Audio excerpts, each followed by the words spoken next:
Raghu sir ಮತ್ತೆ ನಿಮ್ಮ bonding ಬಗ್ಗೆ ಹೇಳೋದಾದ್ರೆ, ಅಣ್ಣ ತಂಗಿ ಬಾಂಡಿಂಗು, ಅವರು ಹೇಳಿದ್ರು ನನ್ನ ತಂಗಿ ನನ್ನಿಂದ ದೂರ ಆಗಿದ್ದಾರೆ, ಇನ್ನು ಮುಂದೆ ನನ್ನ ತಂಗಿ ರಕ್ಷಿತಾ ಅಂತ ಹೇಳ್ಬಿಟ್ಟು. ಸೊ ತುಂಬ ಎಮೋಷನಲ್ ಕೂಡ ಆಗ್ತಾ ಇದ್ರು ನಿಮ್ಮನ್ನ ನೆನಪಿಸ್ಕೊಂಡು. ಆ ಥರ ಯಾರಿಗೂ ಸಿಗಲ್ಲ, ಎಲ್ಲ ರಿಲೇಷನ್ಶಿಪ್ನ ಮಾಡಿಕೊಂಡು ನೀವು ಆಚೆ ಬಂದಿರೋದು.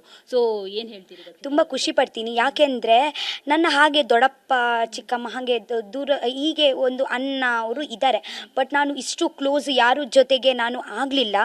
ಓಕೆ, ಮಾಲು ಅಣ್ಣ ಆಗಲಿ, ರಘು ಅಣ್ಣ ಆಗಲಿ, ನಾನು ಅವರ ಜೊತೆಗೆ ಒಂದು ರಕ್ತ ಸಂಬಂಧ ಅಲ್ಲ, ಬಟ್ ರಕ್ತದಿಂದ ಕಮ್ಮಿ ಇಲ್ಲ ನನ್ನ ಅಣ್ಣ ತಂಗಿದು ಸಂಬಂಧ. ತುಂಬ ಚಂದ ಇತ್ತು, ರಿಯಲ್ ಆಗಿ ಅಂದರೆ ರಿಯಲ್ ಆಗಿತ್ತು. ಅವರು ಎಷ್ಟು ನನಗೆ ಬೈದರೆ ಕೂಡ, ನನ್ನ ಅಣ್ಣ ನನಗೆ ಬೈತಾ ಇದ್ದಾರೆ ಪರವಾಗಿಲ್ಲ, ಅವರು ಎಷ್ಟು ಬೈದರೆ ಕೂಡ ನಾನು ಇದೆ. ಓಕೆ, ಇನ್ನು ನಿಮ್ಮ ಊರಿನವ್ರಿಗೆ ಏನು ಹೇಳ್ತೀರಿ? ಯಾಕಂದರೆ ಮಂಗಳೂರು ಕಡೆಯಿಂದ ಜೊತೆಗೆ ಮುಂಬೈ ಕಡೆಯಿಂದ ಎಲ್ಲ ಕಡೆ ಸಪೋರ್ಟ್ ಸಖತ್ತಾಗಿ ಬಂತು. ನಮ್ಮ ಕಂಬಳ ಹುಡುಗಿ ಅಂತ ಹೇಳ್ಬಿಟ್ಟು ಸಖತ್ ಸಪೋರ್ಟ್ ಮಾಡಿದ್ರು ನಿನಗೆ.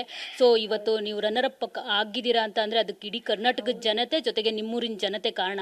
ಸೊ ಎಲ್ಲರಿಗೂ ಏನು ಹೇಳಕ್ಕೆ ಇಷ್ಟಪಡ್ತೀರಾ, ಜೊತೆಗೆ ಎಲ್ಲರೂ ಏನು ಹೇಳಿದ್ರು ರಕ್ಷಿತಾಗೆ? Thank you so much. ಇದಕ್ಕೆ ನಾನು ಆ್ಯಕ್ಚುಲಿ ನನಗೆ ನಾನು ಎಷ್ಟು ಹೇಳಿದರೆ ಕಮ್ಮಿಯೇ.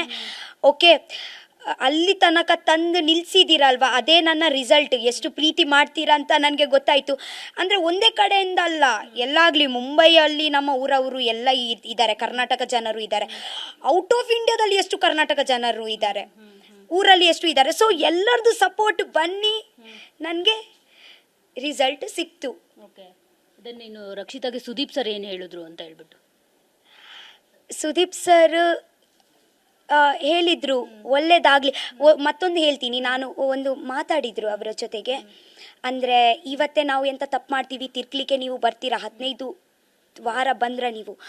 ನಾನು ನಂತರ ತಪ್ಪು ಮಾಡಿದ್ರೆ ನನ್ನ ಲೈಫಲ್ಲಿ ಅವ್ರು ಎಂತ ಹೇಳ್ತಾರೆ ಗೊತ್ತುಂಟ, ಆ ಟೈಮಲ್ಲಿ ಎಂತ ಕೂಡ ಆಗಲಿ, ನಿಮ್ಮ ಮನಸ್ಸಲ್ಲಿ ಎಂತ ಕೂಡ ಬೇಜಾರಾಗಲಿ, ಎಂತ ಕೂಡ ಇರಲಿ, ನೀವು ಡೈರೆಕ್ಟ್ ನನ್ನ ಮನೆಗೆ ಬಾ, ನಾನು ಹೇಳ್ತೀನಿ, ನಾನು ಮಾತಾಡ್ತೀನಿ ಅಂತ ಹೇಳಿದರು. ನನಗೆ ತುಂಬ ಖುಷಿ ಆಯಿತು. ಸೊ ಇವಾಗ ನನಗೆ ಎಂಥ ಒಂದು ಪರಿಸ್ಥಿತಿ ನಮ್ಮ ಲೈಫಲ್ಲಿ ಅಪ್ ಆ್ಯಂಡ್ ಡೌನ್ಸ್ ಇರುತ್ತೆ. ಇವಾಗ ಯಾವಾಗ ಡೌನ್ ಇರುತ್ತೆ ನಮಗೆ ಗೊತ್ತಾಗಲ್ಲ. ಸೊ ನನಗೆ ಒಂದು ಕಾನ್ಫಿಡೆಂಟ್ ಉಂಟು, ಎಂಥ ಒಂದು ರಾಂಗ್ ಆದರೆ ನಾನು ಡೈರೆಕ್ಟ್ ಬ್ಯಾಂಗ್ಳೂರಿಗೆ ಸುದೀಪ್ ಸರ್ನ ಮನೆಗೇ ಹೋಗಿ ಅವರಿಗೆ ಎಲ್ಲ ಹೇಳ್ತೀನಿ, ಮತ್ತು ಅವರು ತಿರುಗಿಸ್ತಾರೆ. ಅವರು ಕೂಡ ನನಗೆ ಬಿಡಲ್ಲ, ನಾನು ಕೂಡ ಅವರಿಗೆ ಬಿಡಲ್ಲ. ಸೊ ಇವಾಗ ಒಂದು ಮಾತಿತ್ತು ಬಿಗ್ ಬಾಸ್ ಮನೇಲಿ, ನಿನ್ನ ಜೊತೆ ಕ್ಲೋಸ್ ಆದವರೆಲ್ಲ ಮನೆಯಿಂದ ಆಚೆ ಹೋಗ್ತಾರೆ ಅಂತ. ಎಲ್ಲರೂ ಆಚೆ ಹೋಗಿದ್ದಾರೆ, ನೀನು ಮಾತ್ರ ರನ್ನರ್ ಅಪ್ ಆಗಿ ಆಚೆ ಬಂದಿದ್ಯಾ. ಸೊ ಇದ್ರ ಬಗ್ಗೆ ಹೇಳೋದಾದ್ರೆ ಏನು ಹೇಳ್ತೀಯ ರಕ್ಷಿತಾ? ಈಗ ಮಾಳು ಅಣ್ಣ ಜೊತೆಗೆ ಬೇರೆ ಸಾಂಗ್ ಮಾಡ್ತೀನಿ ಅಂತ ಅಂದೆ. ಸೊ ಅವರು ಆಫರ್ ಕೊಡ್ತೀನಿ ಅಂತ ಅಂದ್ರು, ಸಾಂಗ್ ಮಾಡ್ತೀನಿ, ಗ್ಯಾರಂಟಿ ಉತ್ತರ ಕರ್ನಾಟಕಕ್ಕೆ ಹೋಗ್ತೀನಿ ನಾನು.